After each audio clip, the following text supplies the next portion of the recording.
When my cousin General James was serving overseas, our power-hungry HOA president seized the chance to bulldoze his historic family home, but she never expected him to return early with a U.S. senator on speed dial. Would you believe that her simple property violation landed half the HOA board in federal court and turned our quiet suburb into a national scandal about veteran rights? Welcome to my channel. Please subscribe if you want more Karen and HOA stories. I'll never forget that morning I caught Karen Matthews taking pictures of my cousin's house. She didn't even try to hide it, just stood there in her designer workout clothes, her perfectly manicured nails tapping away at her phone screen, the same hands that voted to approve her husband's construction. Company contracts were now documenting what she called violations at James's home. "Excuse me, Karen, but what exactly are you doing?" I asked, walking up her with my coffee still in hand. I'd been watching her circle James's colonial house like a vulture for the past 15 minutes from my kitchen window. "Oh, good morning." Her fake smile could have cracked glass. "Just documenting some serious maintenance issues. The paint is clearly 2 shades off from the approved HOA color palette. And these hedges." She gestured dramatically at the perfectly trimmed bushes my cousin's daughter and I maintained every weekend. "They're at least half an inch above regulation height." I took a deep breath, reminding myself that James taught me to always keep my cool. "Karen, James is literally serving our country right now. He's a general, and this house has been in our family for 4 generations. The paint was approved 3 years ago by the previous board. Rules change, dear." She typed something into her phone. "And deployment is no excuse for letting property values drop. Did you know the community center proposal could increase home values by 30%? That was the first time I heard about any community center. I watched her take more photos, my stomach turning as I remembered how the last 3 homeowners who'd fought with Karen had mysteriously ended up with liens on their properties. I spent that afternoon going through every HOA document I could find, hidden in the meeting minutes from last month. There it was, a proposal for a state-of-the-art community center, right in the middle of our block, right where James's house stood. The next week was a blur of certified letters arriving at James's house, each one citing more ridiculous violations. The brass knocker that survived 2 world wars was suddenly not in compliance. The rose bushes his daughter planted before his deployment were deemed invasive species. I tried calling James, but military communications were restricted during his current operation. All I could do was send emails I wasn't sure he'd get in time. Each day, more HOA board members drove by slowly, taking notes. I installed security cameras after I caught Karen's husband measuring the property line at midnight with a flashlight. The final straw came when I spotted Karen leading a group of suited investors on a tour of our street. "This entire area will be transformed," I overheard her say. "The outdated structures will be removed, starting with that eyesore." She pointed directly at James's house. That night, I called James's daughter Sarah at college. "Something's wrong," I told her. "I think they're planning something big. And your dad's deployment makes his house an easy target." "But Dad's supposed to be home in 2 weeks, Sarah said, her voice shaking. "They can't just take our house, right? All our family photos are there, Mom's garden, everything." I wanted to tell her it would be fine. But Karen had already survived 3 lawsuits from other homeowners. She knew exactly how to work the system. As I hung up the phone, a certified letter arrived. The HOA was calling an emergency. Meeting tomorrow night to vote on the community center proposal. My heart stopped when I read the fine print. They'd scheduled it exactly 13 days before James's return date. 1 day short of the 2-week notice. Required for deployed service. Members under federal law. Karen had done her homework. And I realized with growing horror that this wasn't just about property values or community centers. This was personal, and she'd been planning it for months. I locked James's front door that night, unable to shake the feeling that these might be the last few hours this house would still belong to our family. On the wall, a photo of James receiving his first command caught my eye. He'd taught me that battles are won with strategy, not just strength. As I walked home, Karen's porch light snapped on. She stood in her doorway in a silk robe, watching me with that same glass-cutting smile. "Better take pictures?" she called out sweetly. "For the memories." Little did she know, I was already forming a battle plan of my own. I woke up to the sound of heavy machines rumbling down our street at 6:30 a.m. Through my bedroom window, I saw 3 yellow bulldozers and a large dump truck headed straight for James's house. My heart started racing as I threw on my shoes and grabbed the folder of legal documents I'd been keeping close since Karen started making threats. The morning fog hadn't even lifted when I ran outside, still in my pajamas. Karen was already there in her designer workout clothes, tapping away on her iPad with that fake smile she always wore. 2 police cars were parked nearby, She'd planned this whole thing. "Stop!" I yelled, running up with James's deployment papers in my hand. "This house belongs to an active service member." "You can't do this!" My hands were shaking as I held up the power of attorney documents James had given me. Karen just laughed and kept tapping on her iPad. "Oh, sweetie," she said, not even looking up. "The board had an emergency meeting last night. We voted unanimously to proceed with immediate demolition due to severe structural issues." She finally looked at me, her eyes cold. "It's all perfectly legal. We even have a city inspector's report." I felt sick to my stomach. "What inspector? When?" "I've been here every day." The demolition crew chief walked over, looking uncomfortable. I shoved James's property tax receipts at him. "Look, everything's paid up." "They can't do this!" Karen stepped between us. "Actually, we haven't received any tax payments for 6 months. Such a shame." She pulled out a thick folder. "We sent multiple notices. I guess they got lost in the mail to wherever your cousin is stationed." My hands were trembling as I pulled up my phone's banking app. There they were. 6 canceled checks to the HOA, all cleared by their bank. "You cashed these checks?" "I have proof right here." Karen waved her hand dismissively. "Those were applied to other outstanding violations. See these reports? Overgrown grass, unauthorized paint color, non-compliant mailbox height." She kept listing ridiculous violations while the bulldozer engines grew louder. I called James's lawyer, pacing back and forth on the sidewalk. "Pick up, pick up, pick up!" The call went to voicemail. The police officers stood by watching, saying they couldn't interfere with a civil matter. I felt helpless as the demolition crew started setting up their equipment. Neighbors began coming outside, drawn by the noise. Most stayed back, but old Mrs. Chen from next door shuffled over with her phone held high, recording everything. "I remember when James's grandparents built this house," she said loudly, "right after he came back from Korea. The whole neighborhood helped." Karen shot her an angry look. The bulldozer's claw raised up, and I couldn't hold back my tears. That's when my phone rang. The screen showed James's smiling face in his uniform. My hands were shaking so bad I almost dropped it. "Hey, cousin." His voice was cheerful. "You'll never believe this, but I managed to catch an early flight. Just landed at the airport. Thought I'd surprise everyone." I stared at the bulldozer inching toward his front porch, where we used to drink lemonade in the summer, the porch swing where his daughter learned to read, the window of the room where his wife spent her last days. "James," my voice cracked, "you need to get here right now. Karen, they're about to..." The crunch of wood splitting cut me off as the bulldozer's claw took its first bite out of our family's history. Behind me, Karen was already on her phone too. "Yes, honey, they're starting now. Make sure your crew is ready to break ground for the community center next week. The permits? Don't worry about those. I've got it all handled." The roar of the bulldozer drowned out everything else as I watched my cousin's life being torn apart, praying he would make it in time. What I didn't know then was that Karen's perfect plan was about to blow up in her face in ways none of us could have imagined. I'll never forget how the morning sun caught the general's stars as James stepped out of my car. The bulldozer operator's face went white as a sheet, his hand frozen on the controls that were midway through destroying our grandparents' bay window. That beautiful stained glass our grandmother had picked out in 1962 lay shattered across the front lawn like broken dreams. Karen was in the middle of a speech about community progress to a small crowd of neighbors when she spotted James. Her perfectly styled hair seemed to deflate as he walked past her without even a glance. The only sound was his polished dress shoes crunching over broken glass and splintered wood. I watched my cousin, who had faced down warlords and terrorists, bend down to pick up his daughter Emma's first ballet trophy from the wreckage. The gold plastic dancer was snapped in half. He tucked it gently into his uniform pocket, his face calm but his eyes burning with the kind of quiet fury I'd only seen once before, when he got the news about his wife's cancer. "Ma'am," he addressed Karen with such military courtesy it made her flinch, "I believe you're standing on my property." He pulled out a weathered document from his briefcase. "This land deed dates back to 1947, when my grandfather returned from World War II. I'm curious about when exactly the HOA acquired the right to demolish it." Karen tried to recover, waving her HOA papers like a shield. "The board's decision was unanimous, General. Your cousin was informed. We have all the proper documentation for..." James held up his hand, and Karen stopped mid-sentence like a schoolgirl caught passing notes.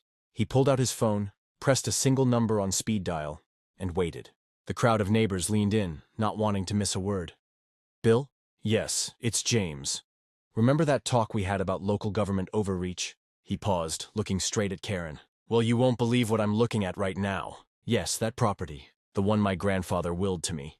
the one protected under the Service Members Civil Relief Act. Karen's face changed from red to pale as James mentioned the federal law protecting deployed service members' property rights. But it was his next words that made her grab her designer purse like a life preserver. Yes, Senator Williams, I think your committee would be very interested in how the HOA handled this situation. He listened for a moment. And bring the press? That's very thoughtful of you, Bill. See you in an hour. The demolition crew was already backing away, making excuses about lunch breaks and wrong addresses. Karen's husband, Tom, who I'd seen bragging at the mailbox about his construction company's guaranteed contract for the new community center, was suddenly very interested in his shoes. James walked the perimeter of his ruined home, taking photos with his phone. He paused at his daughter's bedroom, or what was left of it. The walls were still standing, but the roof was gone. Emma's space posters fluttered in the breeze like surrender flags. The sight of her NASA bedsheets mixed with broken roof tiles made my throat tight. Sir, a young woman stepped forward from the crowd. I recognized her as Sarah from 3 doors down. Always too scared to speak at HOA meetings. I have videos of everything. They started at dawn, ignored your cousin's legal papers, and... She glanced nervously at Karen. I heard Mrs. Matthews on the phone last night, talking about how the demolition had to be done before you got back. More neighbors stepped forward, offering cell phone videos. Copies of emails, meeting minutes. It was like a dam of fear had broken. Everyone had a story about Karen's threats and the HOA's bullying, but no one had dared to speak up. Until now. James thanked each person, taking their contact information with the same attention to detail he'd used planning military operations. I could almost see the strategy forming behind his eyes. He hadn't just come home to a destroyed house. He'd walked into a war zone of small-town politics and corruption. Sirens wailed in the distance, getting closer. Karen's phone buzzed with a news alert. Her face went from pale to gray as she read it. The local news had already picked up the story. Decorated generals, home demolished while deployed, HOA, under federal investigation. James straightened his uniform and turned to address the growing crowd of neighbors, many now holding up phones to record. My grandfather built this house with his own hands after fighting for our country. He taught me that some things are worth fighting for, even if the battlefield is in your own backyard. He smiled, but it wasn't a happy smile. I do believe the real estate lawyers are about to arrive. Karen, I hope you kept good records. Through the crowd of murmuring neighbors, I spotted Karen's Mercedes peeling out of her driveway. Designer purse forgotten on our demolished front steps. But James wasn't done yet. He had that look in his eye, the same one he'd had before leading his most successful missions. Now, he said quietly, pulling out another document. Let's talk about the interesting pattern of contracts awarded to board members' companies over the past 5 years. I never expected to see 6 news vans fighting for parking spots on our quiet street, but that's what happens when you mess with the wrong general. The morning started with Senator Williams marching up our driveway, like he was heading into battle himself. He took one look at the rubble of James's home and pulled out his phone. "Get me the state attorney general," he barked. "Now!" Karen came running out of her house in her designer bathrobe, her face pale as chalk. Gone was her usual smirk. "This is a private HOA matter," she squeaked, but nobody was listening. 2 police cars pulled up, and I watched her stumble backward when the officers started taking photos of the destruction. I couldn't help but smile when James pulled out the folder I'd been keeping safe. Inside were copies of every check he'd sent to the HOA, along with certified mail receipts proving Karen had received them. "Funny how all these payments went missing," he said, his voice steady and calm. The detective writing in his notebook didn't seem to find it funny at all. That's when the real bombshell dropped. A young intern from the senator's office, who'd been digging through public records all morning, came running up with a stack of papers. "Sir, you need to see this," she called out. The documents showed that Karen's husband's construction company had won the bid for the community center 3 months ago, before the HOA had even voted on the project. The reporters were having a field day. One of them discovered that Karen had sent violation notices to 3 other deployed service members' homes in the past year. Another found out she'd tried to force an elderly couple out last summer, claiming their garden gnomes were destroying property values. James stood in the middle of it all, still in his uniform, helping the forensics team salvage what they could from his crushed home. He didn't rage or yell like Karen, who was now screaming at her husband on her phone in her driveway. Instead, he carefully placed each recovered photo and medal in evidence bags, telling the story behind each one to the growing crowd of neighbors who'd come to support him. That's when Karen made her biggest mistake. She marched over, waving a thick HOA rulebook. Page 394 clearly states that the board has emergency powers to remove hazardous structures, she shouted. The crowd went silent. James turned to her slowly, and in that moment, I saw why he'd risen to the rank of general. "Karen," he said quietly, "my great-grandfather built this house after returning from World War II. He used his own 2 hands to lay these bricks you just crushed. Tell me, what was the emergency?" She opened and closed her mouth like a fish out of water. The cameras were rolling. Everyone waited. Then Bill, who'd been our mailman for 20 years, stepped forward. "I have something you all need to see," he said, pulling out his phone. He'd taken a video yesterday of Karen and her husband walking around James's property, measuring and marking spots. "They were talking about where the gym would go," Bill said. This was before any vote happened. The state attorney general himself arrived, just as Karen's husband pulled up in his Mercedes. He took one look at the scene and tried to drive away, but a police car was already blocking his exit. Inside his briefcase, they found the real smoking gun, blueprints for the community center dated 2 months before. James's house was even marked for demolition. But Karen had one last desperate card to play, and none of us saw it coming. She pulled out a document that made James's face turn white. In his hand was something that could change everything, but that's a twist. That would have to wait. The crowd of neighbors grew larger. News helicopters circled overhead, and in the middle of it all, James's teenage daughter Sarah arrived home from school. She stood at the edge of what used to be her bedroom, clutching her backpack, and asked the question that would break the internet. "Dad, where are all my letters from when you were deployed?" I watched. Karen's face turned ghost white as the FBI agents walked into the emergency HOA meeting. She tried to grab her designer purse and run, but they already blocked both exits. Her perfect makeup couldn't hide her panic when they started reading emails from her personal laptop, the ones showing how she'd been hiding James's tax payments for months, while her husband's construction company prepared to build the community center. "This is ridiculous," Karen screamed, jumping up from her chair. "We followed all the rules." But then, Agent Thompson played the recording from her phone call with the demolition company. "I don't care if the paperwork isn't final yet. Tear it down before he gets back. We'll sort out the details later." The whole room gasped. Mrs. Johnson, who'd lived next door to us for 20 years, started crying. "You told us he'd abandoned the property," she said to Karen. "You said his taxes hadn't been paid in years." James stood quietly in the corner, still in his uniform, holding his daughter's cracked ballet trophy. He hadn't said a word since the agents arrived. He didn't need to. The evidence spoke for itself. The FBI had found everything: fake violation notices, backdated board meetings that never happened, and even checks from James that Karen had hidden in her home office. The local news crews outside were having a field day. "HOA president faces federal charges in veteran property scheme," was already running across the bottom of every TV screen in town.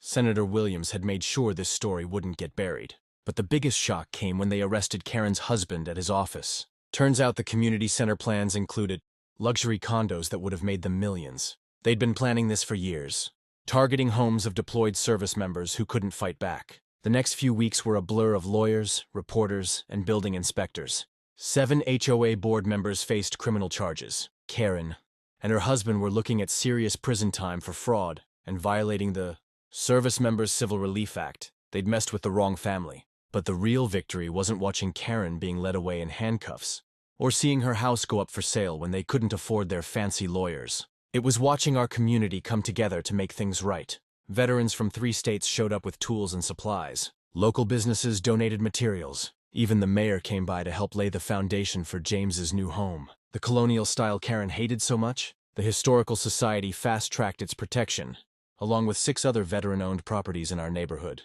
Today, I'm sitting on James's new front porch, watching his daughter Sophie practice ballet in the yard. The house looks almost exactly like the old one, but better, built with love by people who understand what service and sacrifice really mean. There's a new wall in the kitchen where Sophie's height marks are growing, right next to the shadow box holding pieces of the old house we managed to save. Karen's community center never happened. Instead, that land became a memorial park honoring local veterans. Sometimes when I walk by, I see families having picnics where Karen wanted to put her luxury condos. Sophie loves the playground equipment, donated by the same construction companies that turned down Karen's sketchy contracts. James never brags about how he brought down a corrupt HOA board. He just smiles when new neighbors ask about the small piece of his old front door hanging beside his medals. "It's a reminder," he tells them, "that home is worth fighting for." The FBI investigation is still ongoing, and they've found similar schemes in other neighborhoods. But here's the thing that really gets me. Last week, I saw Karen's son helping at the Veterans Food Bank downtown. He looked me in the eye and said, "I'm sorry for what my parents did. Maybe that's the best victory of all. Knowing that sometimes justice comes with a chance for healing." I never expected our story to change so many lives. But that's exactly what happened after a video of Karen's arrest went viral. My phone started ringing nonstop with calls from military, families across the country sharing similar HOA horror stories.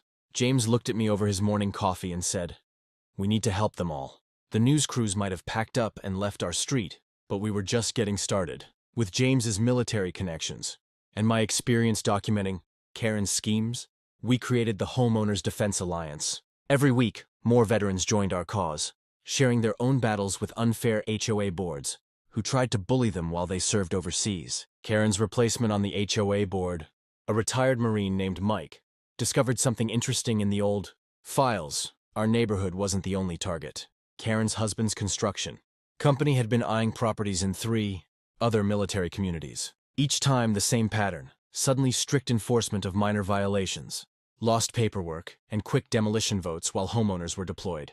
I watched James transform our dining room into a command center, with maps showing HOA trouble spots across the state pinned to every wall. The senator who helped us started drafting new laws to protect military families from predatory HOA practices. They named it the Matthews Act. Oh yes, we made sure Karen's name would be forever linked to the solution, not just the problem. The real surprise came when Karen's teenage daughter visited us one afternoon. She was crying, clutching a box of old photos she'd saved from our dumpster before the demolition. "Mom never told me these were in there," she whispered, handing James a dusty album of his daughter's baby pictures. "We thought we're lost forever." Sometimes good things come from unexpected places. Last week, we celebrated the first victory of our Homeowners Defense Alliance.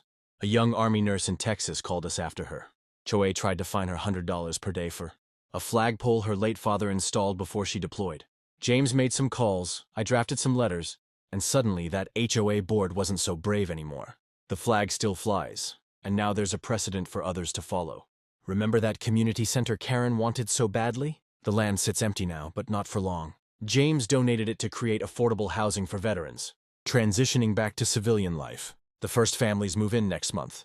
And guess who volunteered to help them settle in? Karen's daughter. She says she wants to make things right. People ask me if I'm still angry about what happened. Honestly, I'm grateful. Without Karen's greed, we might never have discovered how many other military families needed help. We might never have built this amazing community of supporters who look out for each other while our heroes serve overseas. And James's daughter might never have learned the most important lesson of all. Sometimes losing your home helps you build something even better. Speaking of James, he just walked in with another stack of case files and that determined look in his eyes. There's a retired Navy SEAL in Florida whose HOA is trying to ban his service dog.